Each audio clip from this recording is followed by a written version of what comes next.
Hello विद्यार्थी मित्रों, स्वाध्याय 8.1 दाखला नंबर 5 सेक थीटा बराबर 13/12 होय तो बाकीना बधा त्रिकोणमितीय गुणोत्तर शोधो। એટલે કે 5 ગુણોત્તર આપણે મેળવવાના છે બાકીના।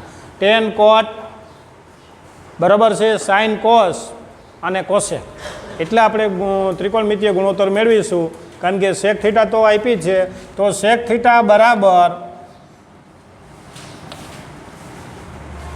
કોષનું પાબાના છેદમાં કર્ણ છે, તો સેક એનો વ્યસ્ત છે, તો શું આવશે તો કે કર્ણના છેદમાં પાસેની બાજુ।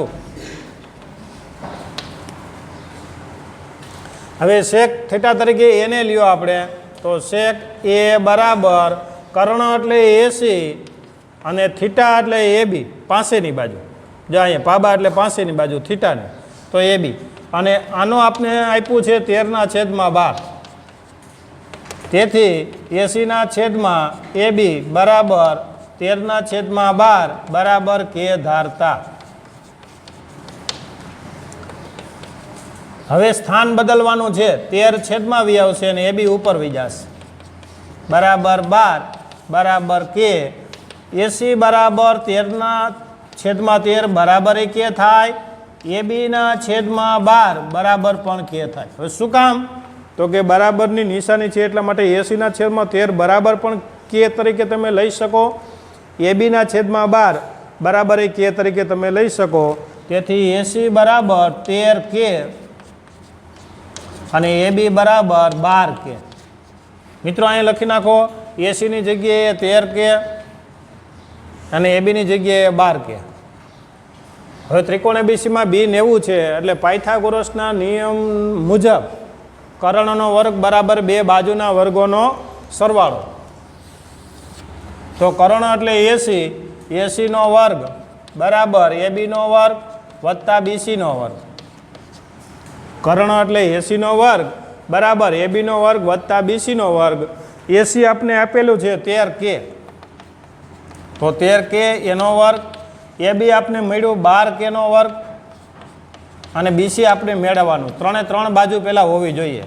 13 નો વર્ગ તો કે 169 કેનો વર્ગ, 12 નો વર્ગ તો કે 144 કેનો વર્ગ અને વત્તા BC નો વર્ગ। હવે બરાબરની ઓલી બાજુ 144 છે ને આ બાજુ લઈ લ્યો, તો સ્થાન બદલે તો નિશાની પણ બદલે, બરાબર BC નો વર્ગ। 169 માંથી 144 જાય કેને કાંઈ પ્રશ્ન નથી। આ 169 માંથી 144 જાય તો 9 માંથી 4 જાય તો 5 અને 6 માંથી 4 જાય તો 2, એટલે કે 25 કેનો વર્ગ બરાબર BC નો વર્ગ।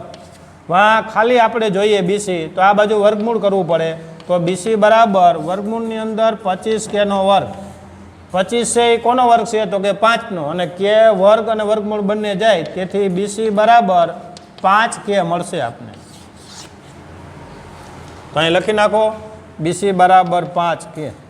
હવે મિત્રો બાકીના જે ગુણોત્તર મેળવવાના છે હવે આપણે જોશું। તો પહેલાં જોઈએ આપણે સાઇન। અહીંયા જોજો મિત્રો, તો સાઇન A, તો સાઇનનું સૂત્ર જે છે બરાબર છે સામેની બાજુ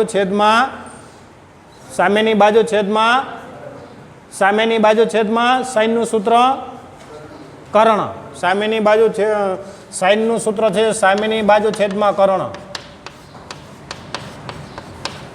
હવે ડાયરેક્ટ તમે જવાબ લઈ શકો, અહીંયા તમારી પાસે છે થીટા તરીકે તમે એને લ્યો છો, તો સામેની બાજુ કઈ થશે તો કે 5, કર્ણ તો કે 13 કે ઉડી જાય, એટલે જવાબ મળશે 5/13। પહેલો જવાબ મળશે આપણે 5/13। હવે એ જ રીતના કોષનું લઈ લ્યો, એટલે બાકીના બધા મળી જાય ટૂંકમાં। કોષ તો એ પાબાના છેદમાં કર્ણ। જો સેક કર્ણના છેદમાં પાબા હતું, કારણ કે કોષનું વ્યસ્ત સેક અને સેકનું વ્યસ્ત કોષ, તો પાબાના છેદમાં કર્ણ।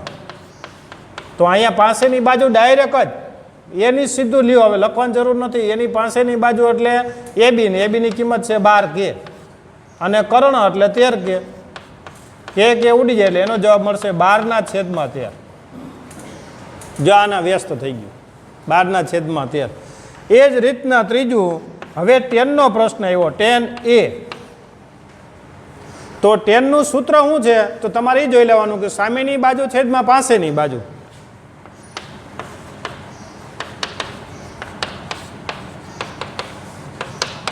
તો સામેની બાજુ કોની તો કે એની સામેની બાજુ છેદમાં પાસેની બાજુ એટલે કે 5k અને છેદમાં 12k. કે ઉડી જાય તો 5 છેદમાં 12.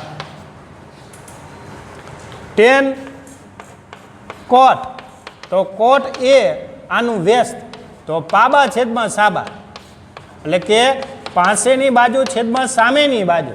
પાસેની બાજુ એટલે એબી અને એબીની વેલ્યુ છે 12k અને સામેની બાજુ એટલે બીસી અને બીસીની વેલ્યુ છે 5k તો 12 છેદમાં 5. અહીંયા વ્યસ્ત જ થાય. જો એ જ રીતના હજી એક રહી ગયો કોશેક 5મો. તો કોશેક એ તો કોશેક કોનું વ્યસ્ત છે અહીંયા સી એ તો સાઇનનું વ્યસ્ત છે મિત્રો.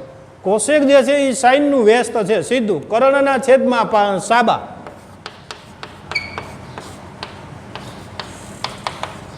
તો કર્ણ શું છે તો કે 13k